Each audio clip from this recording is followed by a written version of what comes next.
자, 이 시간에는 우리가 오늘 내적 치유 부분에 대해서 하도록 하겠습니다. 마태복음 5장 48절을 같이 읽어보겠습니다. 시작. 그러므로 하늘에 계신 너희 아버지의 온전하심과 같이 너희도 온전하라. 마태복음 5장 48절 말씀에 뭐라고 이야기하고 있냐면 하늘에 계신 너희 아버지의 온전하심과 같이 너희도 온전하라. 한번 따라합시다. 온전해야 됩니다. 온전해야 됩니다. 네, 온전. 온전이라는 말을 여러분들이 이제 좀 잘 이해하기가 그렇게 쉽지가 않죠. 온전이라는 말을 헬라어로 봤더니 텔레이오스라고 이야기합니다. 텔레이오스. 이게 온전한 이 말은 무슨 말이냐면 노동이나 성장이나 도덕적이고 그리고 정신적인 성격을 나타내는 다양한 적용에 있어서 온전해진 퍼펙트. 한번 따라해볼까요? 퍼펙트. 성년의 어린아이가 아니라 성년의 자란 성년의 퍼펙트. 그러니까 온전하니 완전한 퍼펙트와 비슷한 의미로 쓰이고 있다. 그것이 바로 온전한 텔레이오스라는 말입니다. 골로새 1장 28절 한번 읽어볼까요? 시작. 우리가 그를 전파하여 각 사람을 권하고 모든 지혜로 각 사람을 가르침은 각 사람을 그리스도 안에서 완전한 자로 세우라. 어떤 자로 세운다고요? 완전한 자로 세운다. 그래서 여러분, 하나님은 우리가 어떻게 되기를 원하시는 거죠? 완전한 자가 되기를 원하시는 거죠. 그죠? 2% 부족한 그런 사람이 아니라 완전한 자로 하나님은 우리를 세워가신다는 거죠. 아멘. 아멘. 그래서 이 과정 속에서 이 완전한 자로 세워가기 위해서 하나님이 뭐예요? 마음의 상처와 혼의 치유를 이루어가고 있다라고 하는 겁니다. 자, 4장 12절도 이렇게 이야기합니다. 시작. 그리스도 예수의 종인 너희에게서 온 에바브라가 너희에게 문안하느니라. 그가 항상 너희를 위하여 애써 기도하여 너희로 하나님의 모든 뜻 가운데서 완전하고 확신 있게 서기를 구한다. 그러죠. 사도 바울이 그리스도 예수 종인 너희에게 골로새 교회에 향하여서 완전하게 너희들이 서기를 구한다. 그렇게 이야기를 하고 있는 거예요. 그래서 우리는 하나님 앞에서 뭐가 온전해져야 될까, 완전해져야 될까요? 온전하고 완전한 자가 되어야 된다는 거죠. 아멘. 여러분, 뭐라 그럴까요? 완벽주의가 아니에요. 여기서 이야기하는 완전이라고 하는 것은 여러분이 생각하는 완벽주의를 이야기합니다. 하나님 안에서 온전히 세워지는 것을 이야기합니다. 조금 이따가 보면은 이게 무슨 의미인지 더 잘 알게 될 겁니다. 같이 읽어봅니다. 시작. 우리가 다 하나님의 아들을 믿는 것과 아는 일에 한 해가 되어 온전한 사람을 이루어 그리스도의 장성한 분량에 충만한 데까지 이르리니. 네, 어디까지 자라간다고요? 그리스도의 장성한 분량이 충만한 데까지 이르게 하기 위해서 하나님은 뭐예요? 온전한 사람을 이루어 가신다는 겁니다. 아멘. 아멘. 할렐루야. 아멘. 여러분, 우리가 신앙생활 하는데 여러분 가면 갈수록 어떻게 해야 될까요? 자라가야 되겠죠. 그렇죠? 신앙생활 한 지 50년이 됐는데 아직도 한 살이야. 그럼 하나님 보실 때 참 굉장히 마음이 아프겠죠. 그죠? 저는요, 어렸을 때 아버지에 대한 상처가 굉장히 컸어요. 폭행을 당했어요. 폭행을. 그게 초등학교 2학년 때. 그때부터 저는 아버지가 괴물이다. 우리 아버지는 무서운 사람이다. 내가 잘못하면 우리 아버지는 나를 때리는 분이야. 그래서 그때부터 아버지를 피해 다니기 시작했어요. 학교를 일찍 가고 늦게 돌아오고. 아버지가 있는 그 자리는 지옥이에요, 지옥. 그리고 나서 제가 이 중학교 또 고등학교를 지나면서 교회를 다니기 시작했어요. 그리고 군대 가서는 예수님을 인격적으로 만났어요. 그런데요, 신앙생활을 어떻게 하는지 아세요? 자유와 기쁨이 없어요. 왜 그랬을까요? 하나님은 내가 잘못하면 매를 때리시는 분이야. 공의의 하나님이야. 그러니까 신앙생활에도 항상 내가 잘하고 잘못하고 항상 이것이 하나님 앞에 갈 때 이것이 관건이었어요. 그러니까 내가 잘못하면은 이제 또 책망과 꾸중을 듣겠구나. 이런 마음으로. 그러니까 하나님 그 사랑에 대한, 아가페의 그 사랑에 대한 하나님의 사랑을 어떻게 했다고요? 받아들이지를 못한 채 신앙생활을 했다는 거죠. 여러분, 이 사람이 신앙생활을 오래 한다고 해서 이 사람이 성숙한 사람이 될까요? 아니에요, 여러분. 신앙생활은 오래 한다고 했지만 결국은 미성숙한 신앙인으로 갈 수밖에 없었던 거예요. 이게 뭐가 있었기 때문에 마음의 아픔과 상처가 치유되지 않고 그 상처와 아픔으로 인해서 결국은 뭐야? 내가 자라고 성장하지 못했다는 거죠. 오히려 잘못된 신앙생활을 하게 하는 그런 계기가 된 것을 알 수가 있었어요. 그러니까 주님이 원하는 것은 뭐다고요? 같이 한번 더 읽어봅니다. 시작. 다 하나님의 아들을 믿는 것과 아는 일에 하나가 되어 온전한 사람을 이루어 그리스도의 장상한 분량이 충만한 데까지 이르리니. 오늘 이 말씀이 여러분 가운데 이루어지는 역사가 있기를 간절히 소망합니다. 아멘. 아멘. 예, 보니까 이 온전하다라고 하는 말을 헬라어 단어는 다른 의미로 명사로 카타르티시스라고 이렇게 이야기를 하더라고요. 카타르티스노스. 카타르티스노스. 굉장히 어렵죠. 네. 무슨 이렇게 이걸 외울 필요는 없는데 한번 따라해볼까요? 완전케함. 어떻게 한다고요? 완전하게 한다. 동사로는 카타르티조인데 뭐라고 이야기하면 완성하다, 수리하다. 한번 따라할까요? 완성하다, 수리하다. 그러니까 이 온전하다라는 이 말 속에는 뭐냐면 수리하다, 완성하다라는 말이 있어요. 여러분 배를 혹시 타보신 적 있어요? 어부의 배를 타보신 적 있어요? 예? 그래요? 진짜예요? 예, 저는 저희 아버지가 배가 있었어요. 그래가지고 배를 가지고 이렇게 물고기를 잡으러 가거든요. 그러면 물고기를 잡고 난 다음에 꼭 하는 작업 중에 하나가 있어요. 그게 뭐냐면 그물을 깁는 역할을 해요. 수리해요, 수리해. 혹시 이제 이것을 혹시 이게 구멍이 뚫어지면 나중에 고기가 빠져나가기 때문에 그것을 수선하죠. 그러죠? 깊고 수선하는 역할들을 하는 거죠. 그러니까 이 온전하다라는 말 속에는 무슨 말이냐면 수선하다, 수리하다, 정비하다 이런 말들이 이 속에 포함이 돼 있는 거예요. 그러니까 이제 여러분 우리가 하나님 앞에서 우리가 온전한 신앙의 삶으로 나아가기 위해서 우리가 어떻게 해야 된다? 수리가 되어져야 된다. 그래서 우리가 온전한 사람이 되어야 된다. 그때 하나님이 뭐예요? 기뻐하신다. 아멘. 할렐루야. 아멘. 그래서 에베소서 4장 12절에 보니까 이렇게 합니다. 시작. 이는 성도를 온전하게 하며 봉사의 일을 하게 하며 그리스도의 이 몸을 세우려 하십니다. 하나님의 몸된 교회를 세우고 거기에 일꾼들로 하나님이 봉사일을 하게 하기 위해서 한 성도를 어떻게 한다고요? 온전하게 한다. 그런데 처음에는 이게 온전해요? 온전하지 않아요? 2% 부족한 거야. 네. 그래가지고 뭔가 이렇게 막 안 좋은 것들이 나와. 그것을 어떻게 한다고요? 온전하게 하고 수리하고 수선해서 하나님이 받으실 만한 그런 모습으로 바꾸어 간다는 거죠. 제가 자서전서 3장 10절에 보니까 이렇게 합니다. 시작. 주야로 심히 간구함은 너희 얼굴을 보고 너희 믿음이 부족한 것을 보충하게 하려 보충한다라고 하는 뜻이에요. 그러니까 보충한다. 이게 부족한 것을 어떻게 한다고요? 채워 넣는 그런 의미로도 온전하다라는 의미가 쓰이고 있다는 거죠. 형용사로는 아르티오스. 그렇게 이야기해요. 이건 기억할 필요는 없어요. 한번 따라해볼까요? 그래도 아르티오스. 온전한, 완전한 그런 부분이고요.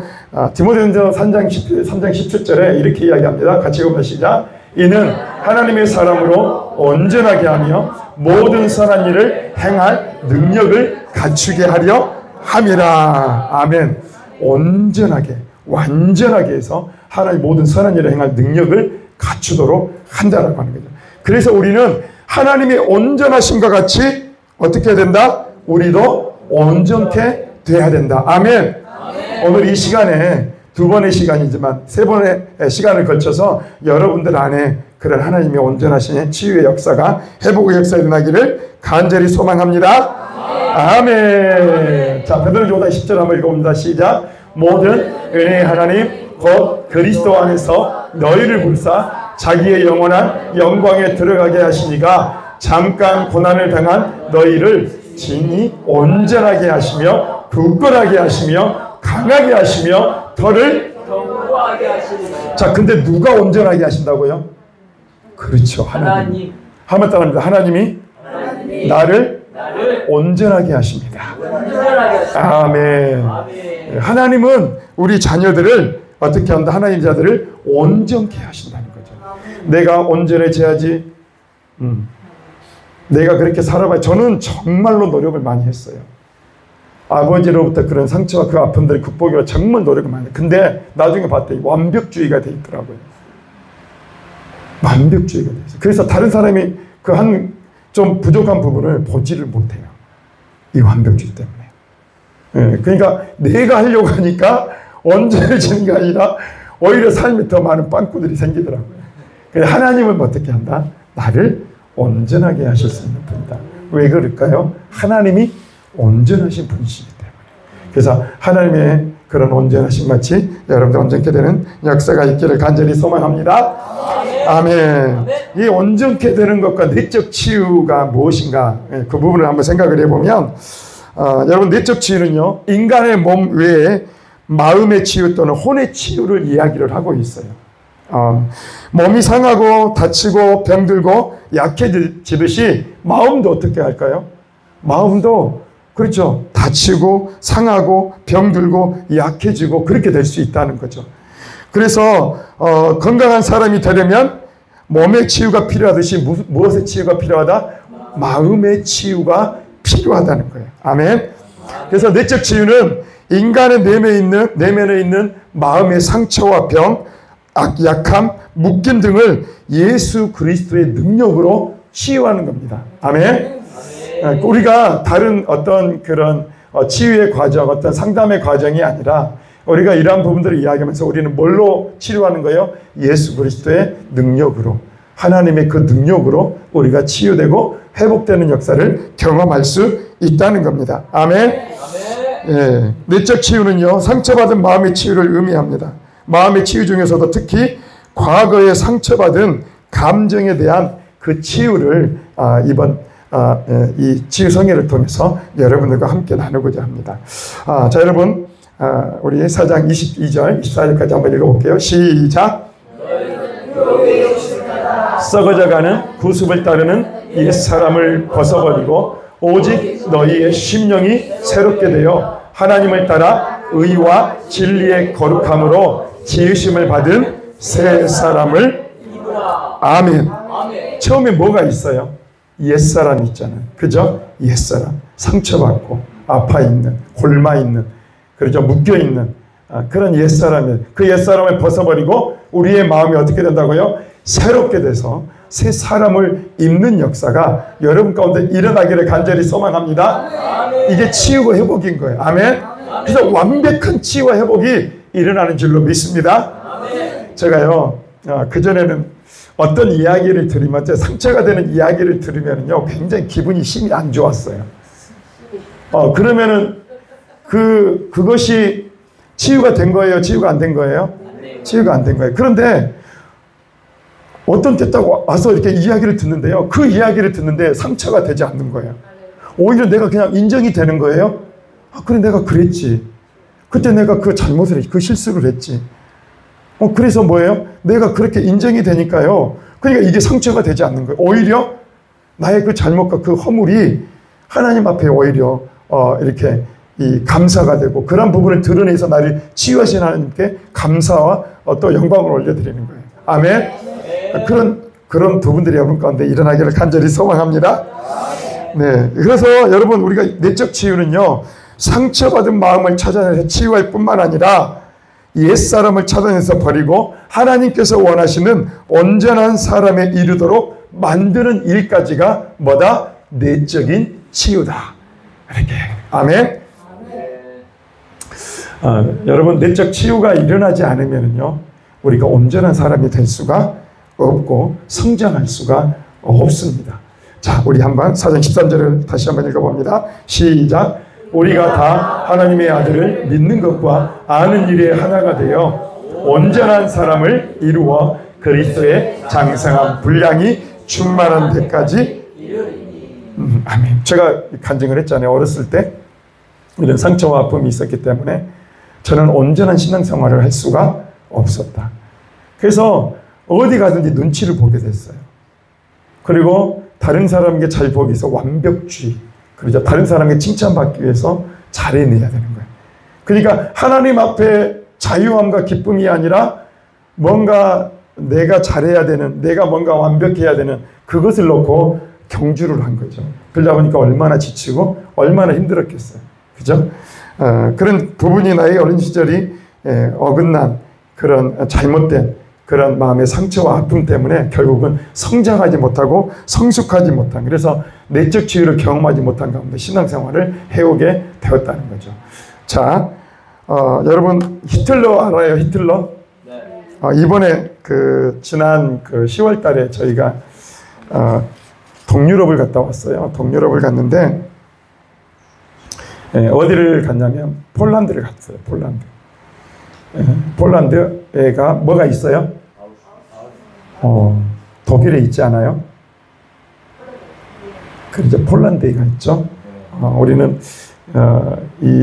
그 수용소가 히틀러가 유대인 대학살을 했던 부분이다 생각을 해서 독일에 있을 거라 생각을 했는데 직접 갔는데 폴란드가 있더라고요. 그래서 아우슈비츠 수용소를 갔다 왔어요. 거기에 600만 명을 죽인 히틀러의 그 포로 수용소가 이렇게 쫙 있다. 1수용소, 2수용소 이렇게 수용소가 있더라고요. 그래서 저희는 그때 이제 거기를 가지는 못하고 2수용소만 이렇게 이제 바깥에서 보는.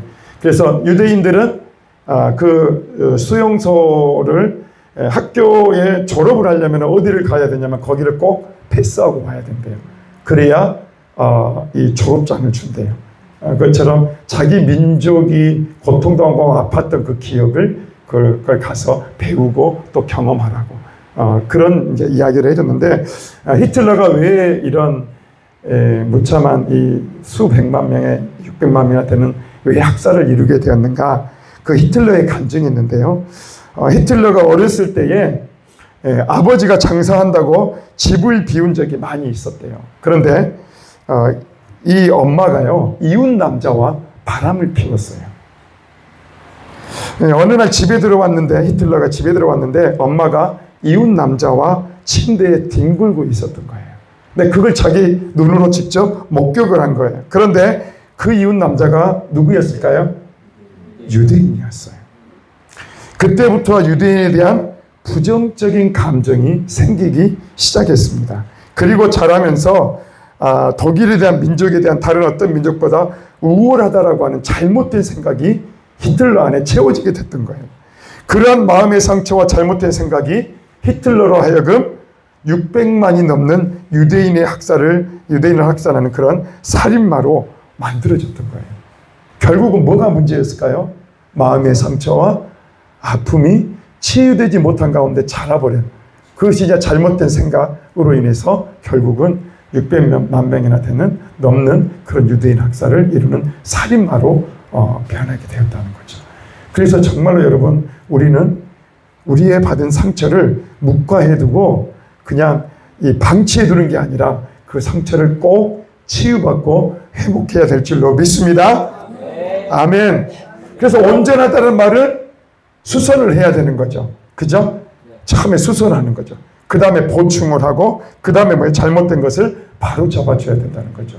근데 그것이 지금 히틀러는 그 과정을 거치지를 못했다는 거죠. 그렇기 때문에 결국은 이런 끔찍한 사태를 낳게 되었다는 겁니다.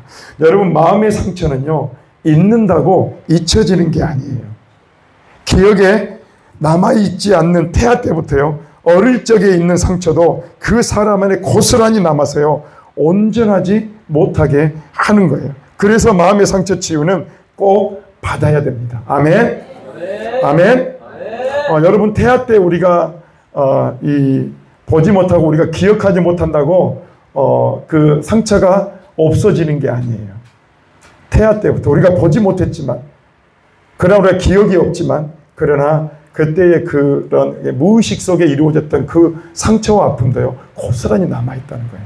그것이 우리의 삶에 영향을 미치고요 우리의 삶에 부정적인 영향을 미쳐서 우리의 삶을 망가뜨린다는 거죠. 그래서 마음의 상처는 꼭 회복을 해야 될 줄로 믿습니다. 자, 우리 데살로니가전서 5장 23절입니다. 시작.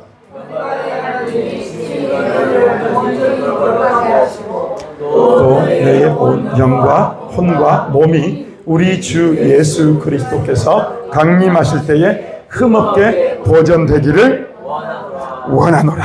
아멘. 여기 보니까 뭐가 무엇이 나와요? 우리 인간은 영과 혼, 몸. 그래서 2분설을 이야기하고 3분설도 이야기를 하지만 영혼 그리고 몸 이렇게 이야기도 하고 영과 혼과 몸 이렇게 이야기를 합니다. 그건 별로 중요한 게 아니에요. 사람은 영과 혼과 육으로 몸으로 구성이 되어져 있다. 여러분 그걸 좀 알고 넘어갔으면 좋겠습니다. 여러분 성경을 보면요. 자, 한번 혼이라고 하는 영역을 한번 봐볼까요? 자, 혼은 바로 그 사람을 의미합니다. 우리 창세기 2장 7절 한번 봐볼까요? 시작.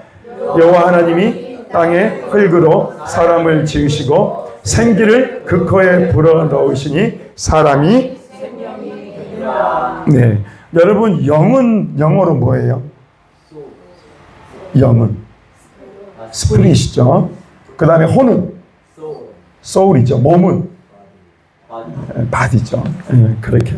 그래서 영과 혼과 육을 영어는 구분을 해놓고 있는 것을 볼 수가 있죠. 스피릿과 소울과 바디를.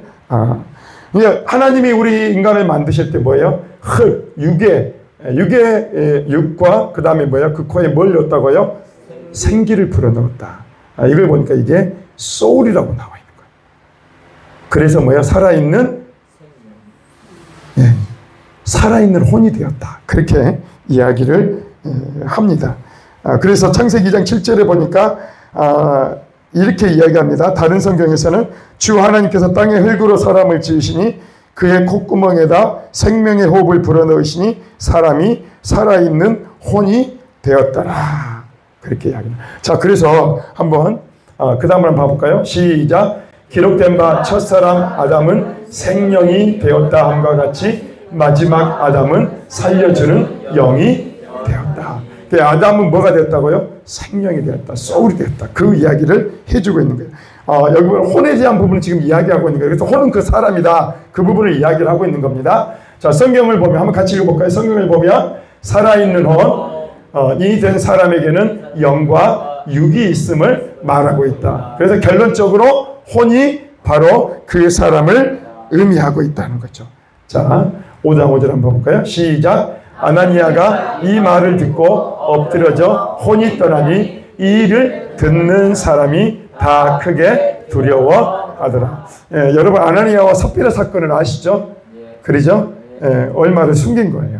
하나님께 다 바쳐야 되는데 그 욕심이 생겨서 그걸 숨긴 거예요. 베드로에게 가져갔는데 베드로가 그걸 알고 선포했을 때 결국은 혼이 떠났다. 그 말은 뭔 말이에요? 이 사람이 죽었다는 말이에요.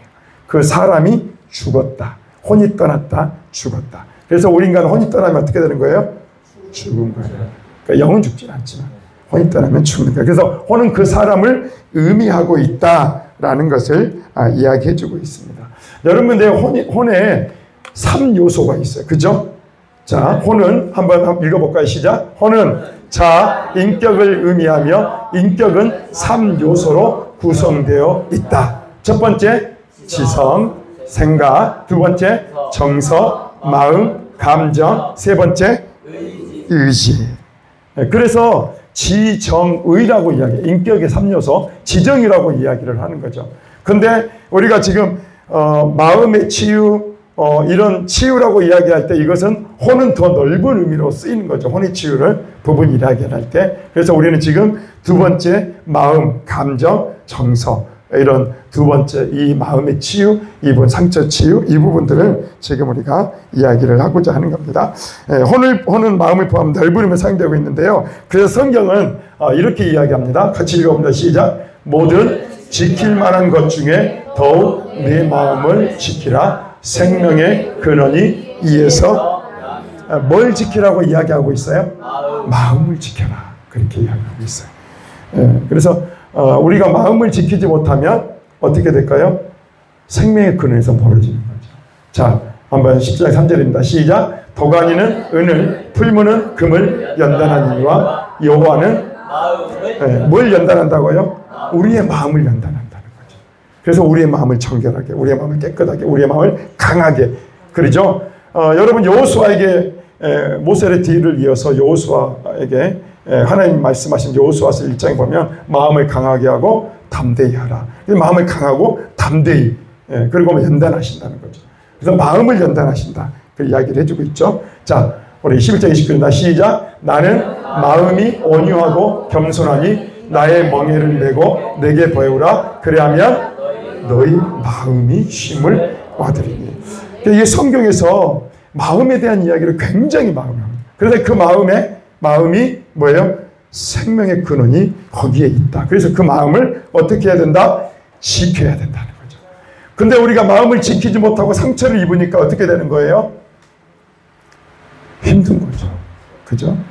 내가 어디가 잘못됐는지도 모르게 이런 상처와 그 아픔 속에서 고통을 당하고 그렇게 했더라고요. 저도 요즘 최 근래에 와서 저도 이 부분이 깨달아지고 그래 알아서 이게 치유되고 회복되는 과정들을 겪고 있지 그 전에는 너무나 힘들었어요.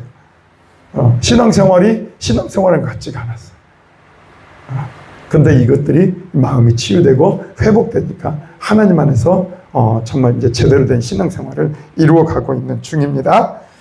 네, 자 우리 한번 읽어봅니다. 시작. 하나님의 말씀은 살아있고 활력이 있어 좌우의 말씀으로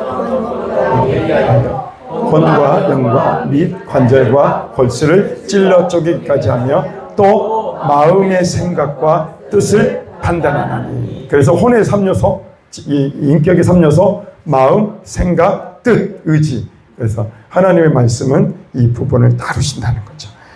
그걸 볼 수가 있습니다. 여러분 근데 놀라운 사실은 뭐냐면 우리가 혼에 의해서 우리의 영과 우리의 육이 영향을 받는다는 거예요. 여러분 그러죠?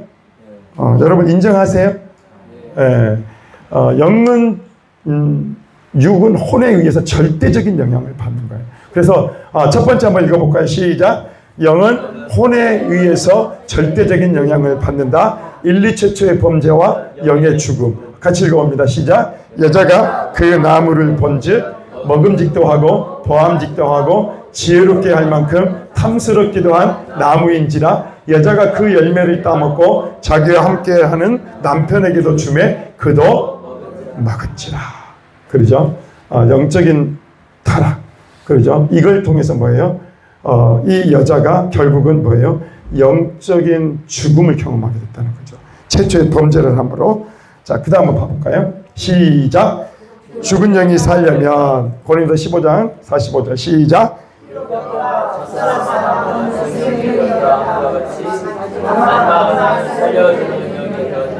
네, 여러분 마지막 아담은 누구를 이야기하는 거예요? 예수 그리스도. 그분은 뭐예요? 우리를 살려주는 영이다 하는 거죠. 요한복음 3장 16절도 한번 읽어봅니다. 시작. 하나님이 세상을 이처럼 사랑하사 독생자를 주셨으니 이는 그를 믿는 자마다 멸망하지 않고 영원한 생명을 얻게 하는 삶으로 우리를 인도해 주신다는 거죠. 그러니까 죽은 영이 살려면 누구를 만나야 되는 거예요? 예수님을 만나야 돼요. 죄로 말미암아 불순종으로 말미암아 아담과 하와로부터 이 끊어졌던 하나님과의 관계, 그 관계가 예수 그리스도를 통해서 회복이 되고 그래서 그걸 통해서 우리 안에 영원한 생명이 오게 된 줄로 믿습니다. 아멘. 자, 요한계시록 3장 20절 보겠습니다. 1장 12절 시작. 영접하는 자, 곧 그 이름을 믿는 자들에게는 하나님의 자녀가 되는 권세를 주셨으니. 그래서 그분을 영접하게 될 때 예수님을 마음의 문을 열고 그분을 환영하고 그분을 받아들일 때 주로 그러죠. 예수 그리스도를 주라고 시인하고 예수님이 죽은 자 가운데 부활하신 것을 네 마음에 믿으면 구원을 얻는다. 하나님의 자녀가 된다. 그 말씀을 해주셨잖아요. 그래서 우리가 예수님을 믿고 영접하면 우리 안에 죽었던 것들이 살아나는 역사 이렇게 될 줄로 믿습니다. 아멘. 3장 20절 같이 읽어봅니다. 시작. 볼지어다 내가 문 밖에 서서 두드리노니 누구든지 내 음성을 듣고 문을 열면 내가 그에게로 들어가 그와 더불어 먹고 그는 나와 더불어 먹으리라. 죽은 영이 살려면 어떻게 된다고요? 내 마음의 문을 활짝 열고 예수님을 받아들여야 된다는 거죠. 영접해야 된다는 말이죠. 그죠? 그러면 어떻게 한다고요? 예수님이 나와 함께 더불어 먹고 나와 함께 먹는다. 주님이 나와 함께하는 인생이 될 줄로 믿습니다. 아멘. 할렐루야. 자, 영이 상하게 되는 이유가 무엇인가 알아보겠습니다. 자, 한번 같이 읽어봅니다. 시작. 마음의 즐거움은 얼굴을 빛나게 하여도 마음의 근심은 심령을 상하게 하는다.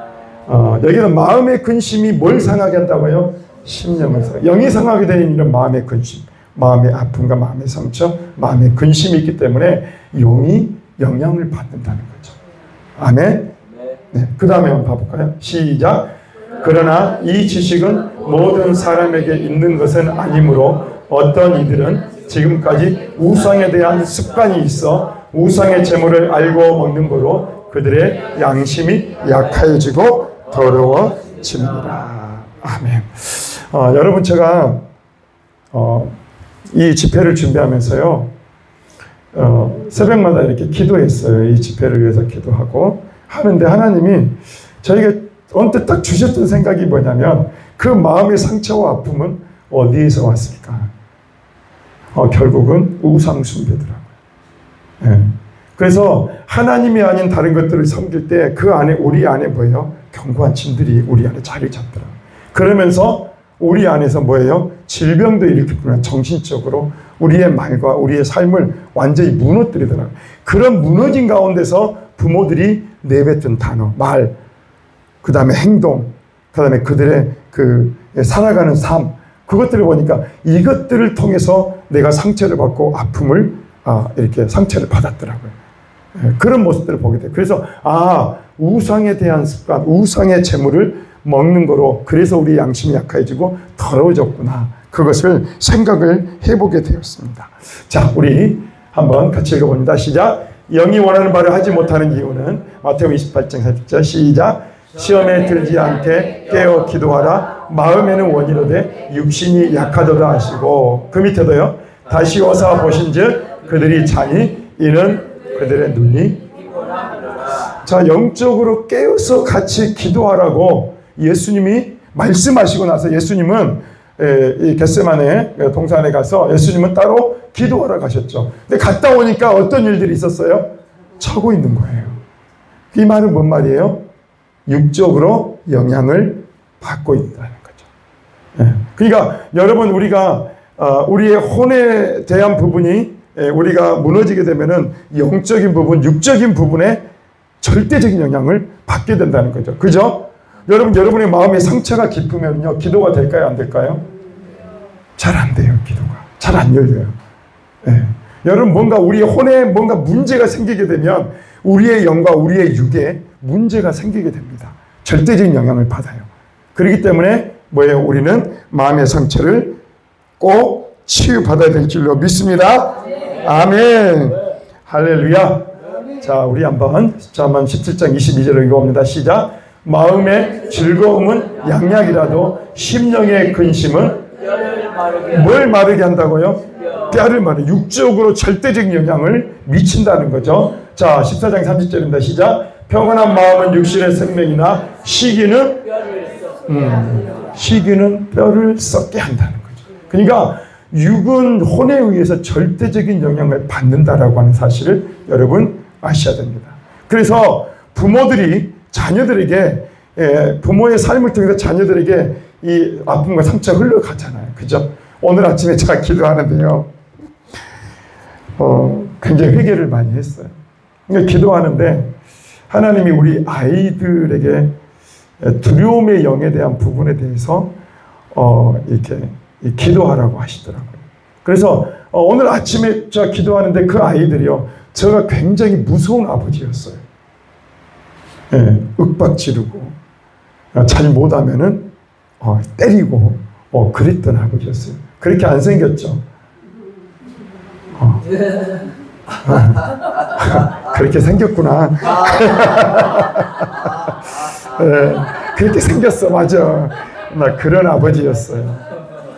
그런데 오늘 아침에 여기서 기도하는데 우리 아이들이 내가 그렇게 했을 때 그 아이들이 두려움 속에 떨고 있는 모습을 아침에 보여주시는 거예요. 그러면서 회개를 했어요. 하나님, 제가 그때 저도 알지 못했지만 원인을 몰랐잖아요.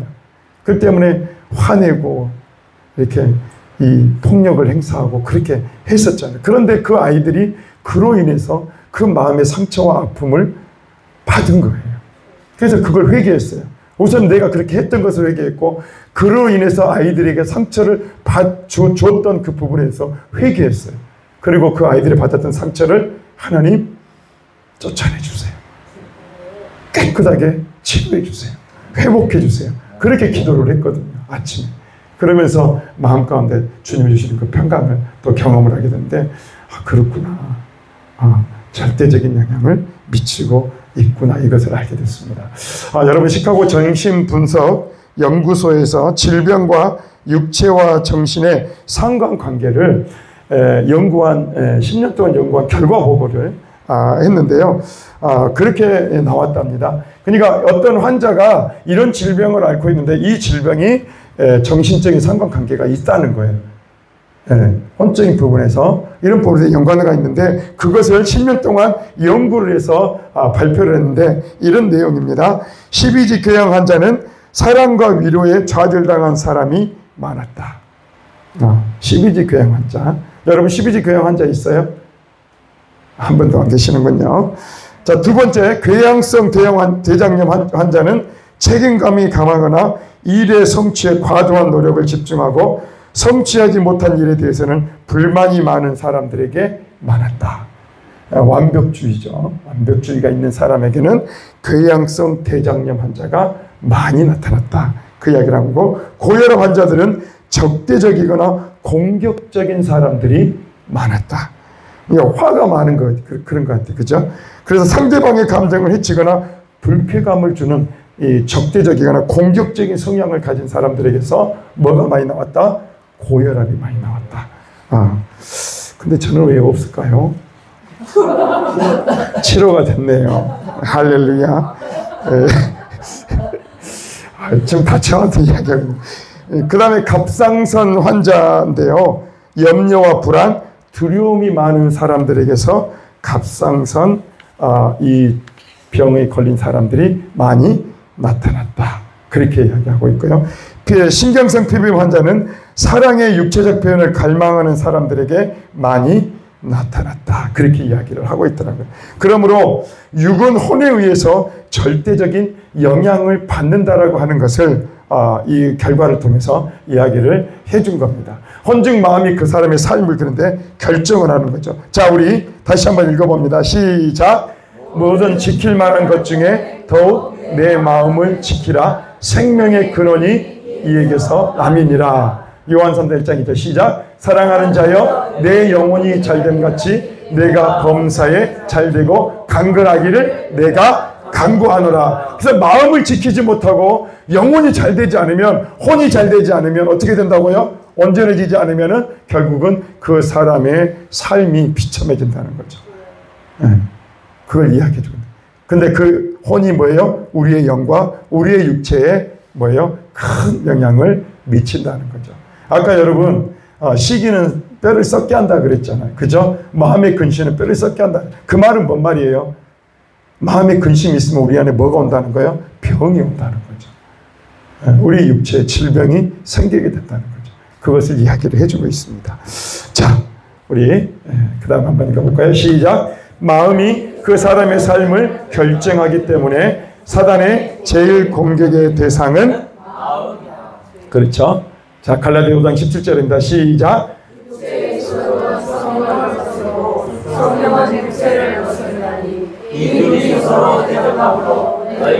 그런 것을 하지 못하게 하려 합니다. 이 둘이 뭐예요? 서로 어떻게 한다고요? 대적하고 그러죠. 싸운다는 거죠. 그래서 여러분 마음이 그 사람의 삶을 결정하기 때문에 사단의 제일 공격의 대상은 바로 뭐다? 마음을 침투한다는 거죠. 그렇죠? 그래서 기도를 못하게 하려면 어떻게 하냐, 마음을 상하게 한다거나 마음을 다치게 되면 하나님과 영적인 통로인 기도가 막혀버리게 되고 영적 호흡이 끊어진다는 거죠. 그래서 여러분, 우리가 이런 상관관계를 여러분 우선은 우리가 알고 있어야 되는 거예요. 그래야 우리가 뭐예요? 이러한 부분에서 우리의 기도가 막힌다거나 뭔가 영적인 어떤 이런 침투가 들어왔을 때 우리의 마음을 살펴볼 수가 있는 거예요. 자, 마음을 사단에게 빼앗기면 어떻게 되냐? 자, 한번 같이 읽어봅니다. 시작. 육체의 일은 분명하니 곧 음행과 더러운 것과 호색과 우상 숭배와 주술과 원수 맺는 것과 분쟁과 시기와 분냄과 당기는 것과 분열함과 이단과 투기와 술 취함과 방탕함과 또 그와 같은 것들이라. 저는 너희에게 경계한 것 같이 경계하노니 이런 일을 하는 자들은 굉장히 무서운 말을 하고 있는 거죠. 그죠? 마음을 사단에게 뺏기면 뭐예요? 육체의 일을 하게 되는 거예요.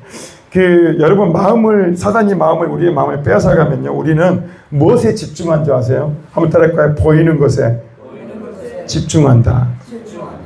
그래서 안목의 영역, 이생의 자랑, 안목의 정욕, 이렇게 이런 보여지는 것들에 우리가 집중하게 만드는 거예요. 그 사단의 계략인 거예요. 그래서 뭐예요? 결국은 우리를 이 땅에서 보여지는 것들로 인해서 멸망하도록 그렇게 만든다는 거죠.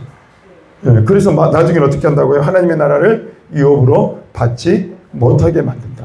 이 마음을 빼앗겨버리면 그렇게 되는 거죠. 자, 그 다음입니다. 같이 읽어봅니다. 시작.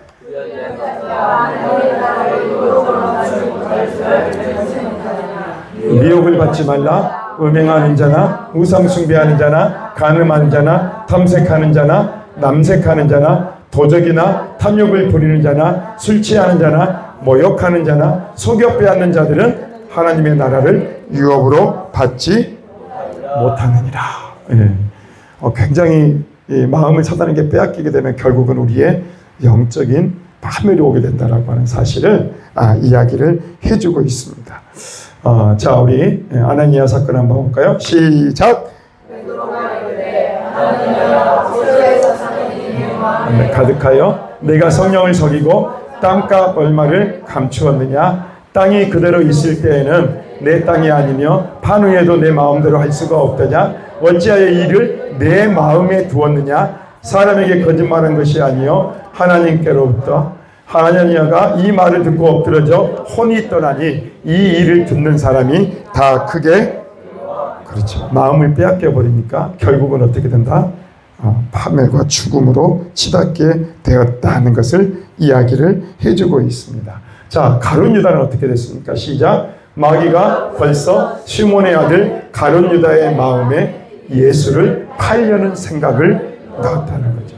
네, 팔려는 생각을 어디에? 유다의 마음에 그걸 넣었다는 거죠. 그래서 이 마음을 빼앗겨 버리게 되니까 결국은 뭐예요? 유다는 뭐예요? 진정한 회개를 이루지 못하고 결국은 자살을 하는 그런 비참한 결말을 맞게 되었다는 거죠. 노아 시대 사람들도 한번 봐볼까요? 자, 시작. 그래서 이르시되 나의 영이 영원히 사람과 함께하지 아니하리니 이는 그들이 육신이 됨이라. 그러나 그들의 날은 120년이 되리라 하시니라.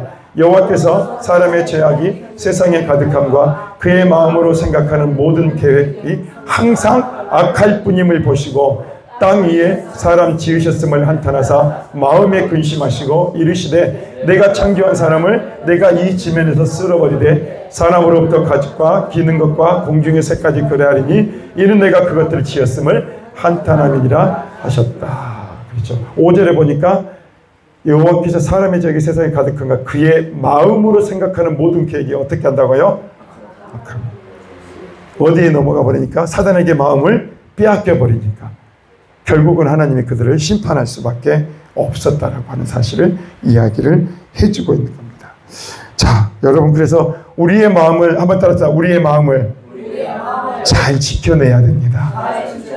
아멘. 할렐루야.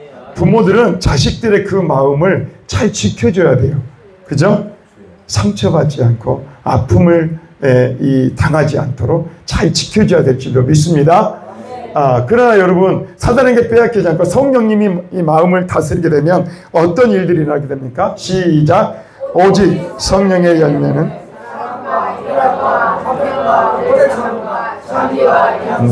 충성과 온유와 절제니 이 같은 것을 금지할 법이 없느니라.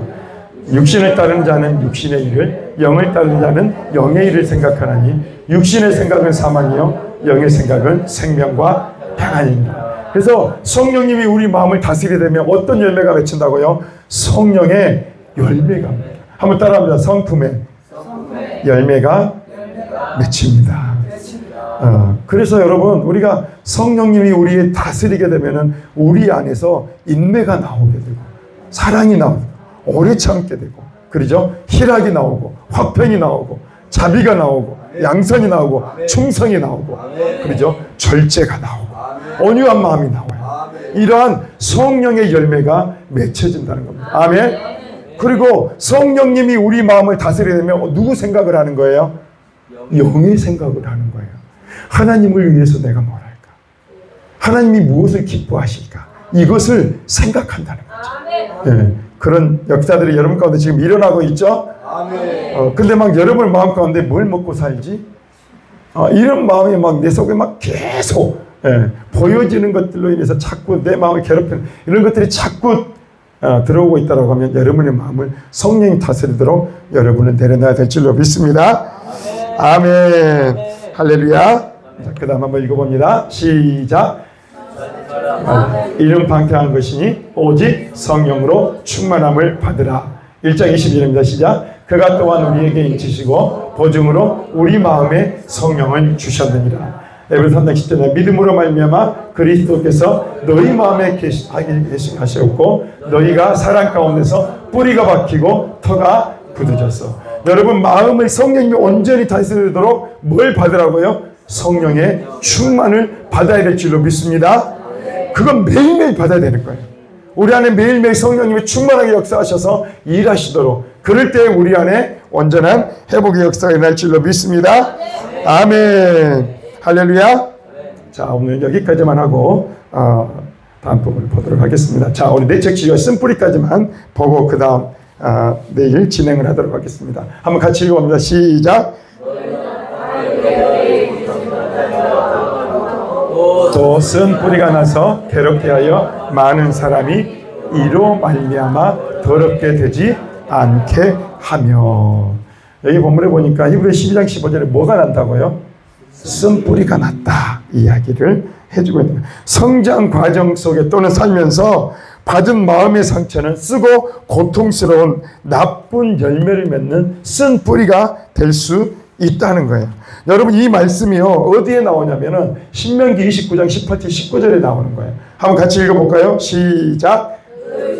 남자나 여자나 가족이나 집하나 오늘 그 마음이 우리 하나님 여호와를 떠나서 그 모든 민족의 신들에게 가서 섬길까 염려하며 독초와 쑥의 너희 중에 생겨서 이 저주의 말을 듣고도 심중에 스스로 복을 빌어 이르기를 내가 내 마음에 완악하여 짜진 것과 마른 것이 멸망할지라도 내게는 평안이 있으리라 할까 함이라. 아멘. 여러분 독초와 쓴뿌리가 어떻게 생겼다 그래요?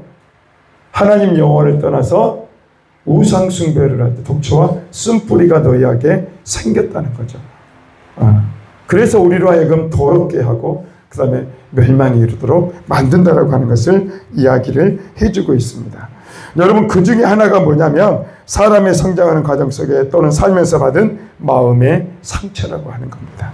성장하는 과정 속에 받은 마음의 상처는요 태아기 때부터 일어날 수 있습니다. 그래서 태아기 때부터 시작해서 출생과 성장의 과정 속에서 억울하게 당한 것 혹은 마음의 슬픔과 고통, 불안, 두려움, 그 다음에 상함을 준 사건들이 마음의 병이 되어 현재를 살고 있는 사람들의 삶을 고통스럽게 만들고 어둡게 만들고 부정적으로 만든다는 거예요. 그런데 문제는 성장 과정 속에 받은 마음의 상처로 생긴 문제인데 정작 본인들은 그 사실을 안다 모른다? 모르는 경우가 많다는 거죠. 그게 뭐라고 이야기합니까? 19절에 내게는 평안이 있으리라 할까 함이라. 문제가 분명히 생겼어요. 그로 인해서 쓴뿌리가 생겼는데 그걸 모른다는 게 더 큰 문제라는 겁니다. 왜냐하면 그 상처들이 잠재의식, 무의식 영역 속에 들어가 버렸기 때문입니다. 때로는 사람들이 받은 상처와 아픔을 무의식의 영역 속으로 밀어넣고 그것이 치유된 질로 착각하기도 합니다. 그래서 이걸 발견하기가 쉽지가 않다는 거예요. 그러나 잠재의식 또는 무의식 영역 속에 있는 마음의 상처와 쓴뿌리는 은밀하게 자라나서 그 사람의 인생에 부정적인 영향을 미치는 거예요. 쓰고 고통스러운 나쁜 열매를 맺게 만든다는 겁니다. 그러면 보통 건전한 사람이라면 나쁜 열매를 맺는 자신의 행동을 후회하고 회개하며 고치려고 했을 겁니다. 그러나 잠재의식, 무의식 영역 속에 들어가서 그 문제의 원인이 되고 있는 쓴뿌리를 찾아내서 캐내버리기 전에는 그 문제가 쉽게 해결되지 않는다는 겁니다. 어떤 분이 간증을 했는데요. 이분의 이 간증을 한번 제가 읽어드리고 그리고 오늘 말씀을 마무리하고자 합니다. 이공공 박사님의 간증인데요.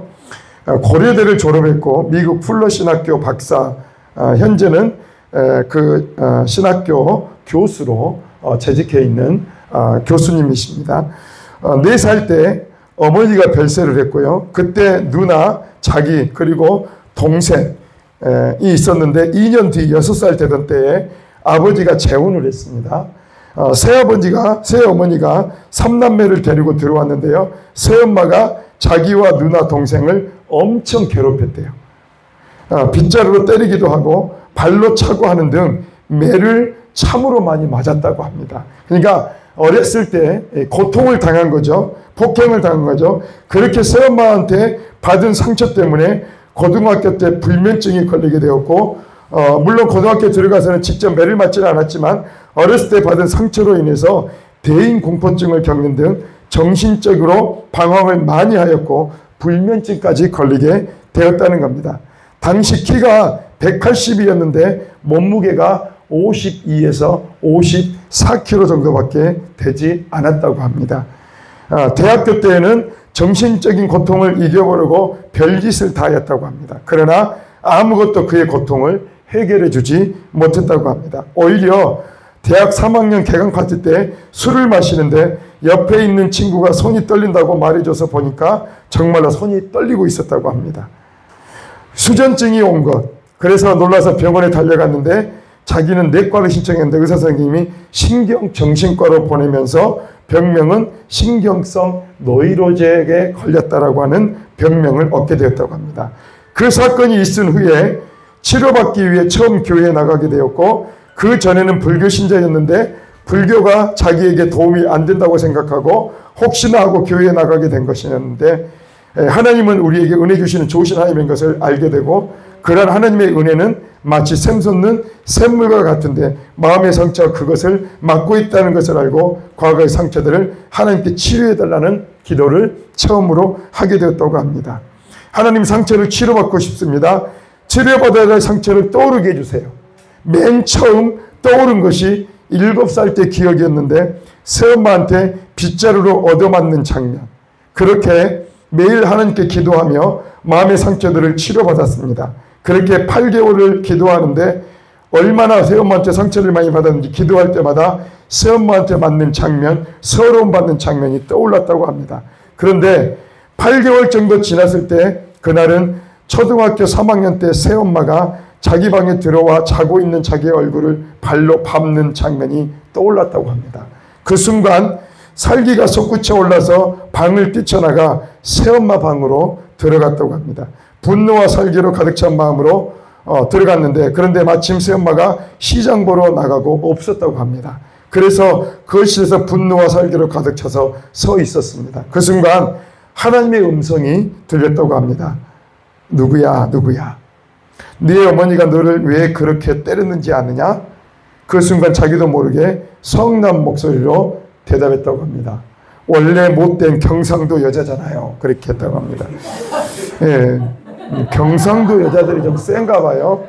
저는 그렇죠. 네, 우리 사모도 상당한데. 그러자 다음과 같은 음성이 또 들렸다고 합니다. 아니다. 내 어머니도 상처받아서 그렇게 너를 대했단다. 그러면서 하나님께서 새엄마의 상처들을 깨닫게 해주셨다고 합니다. 새엄마는 이대 법대 출신이었는데 아버지는 육군 장성이었고, 그런데 이대에 재학 중에 남자를 만나 결혼하게 되었고, 그러다 보니까 학교를 졸업하지 못했다고 합니다. 그리고 아이 셋을 낳았는데 그만 이혼을 하게 된 것입니다.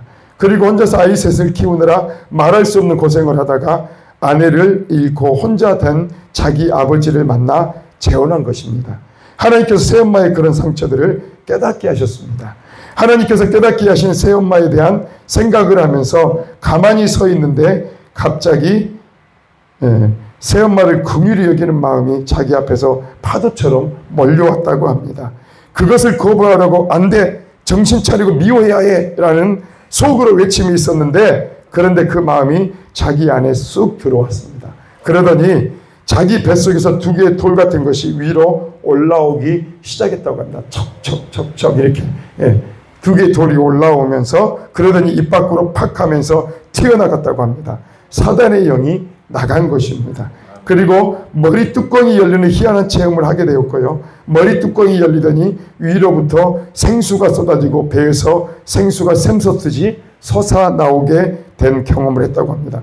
그러한 영적 체험이 있은 후 진심으로 새엄마를 용서하게 되었고 긍휼히 여기게 되었다고 합니다. 그래서 새엄마와의 관계가 평화의 관계로 회복이 되고 4년 동안 먹고 있었던 약을 끊게 되었고 노이로제를 비롯한 모든 정신적인 질병에서 벗어나게 되었다고 합니다. 하나님께서 참으로 신비한 방법으로 치료하셨는데, 이처럼 하나님께서는 능치 못함이 없습니다.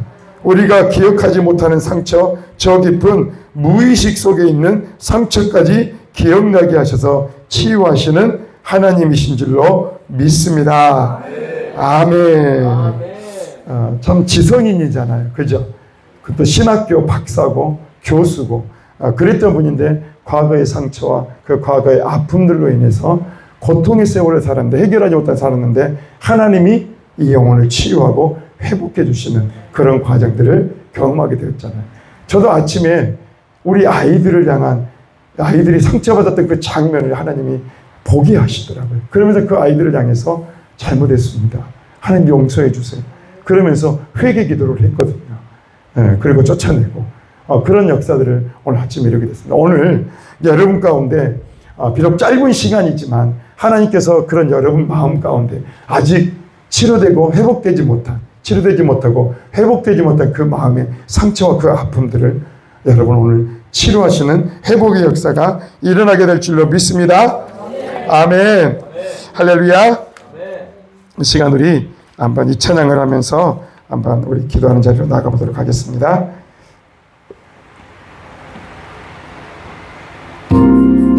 마음이 상한 자를 고치시는 주님, 하늘의 아버지 날 주관하소서. 주의 길로 인도하사 자유케 하소서. 새 일을 행하사 분케 하소이고 목이 마르니 내 잔을 채워 주소서.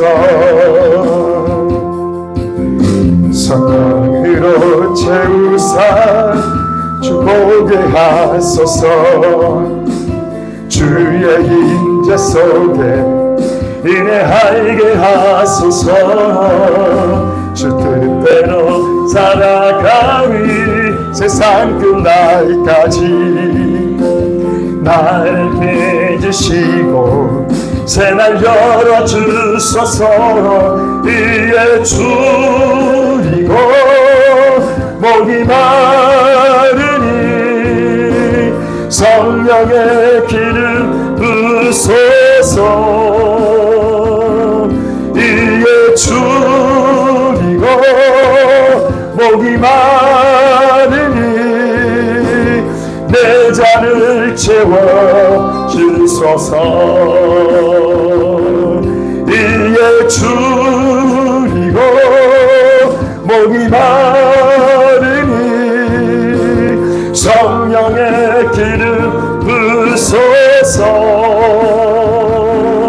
이에 줄이고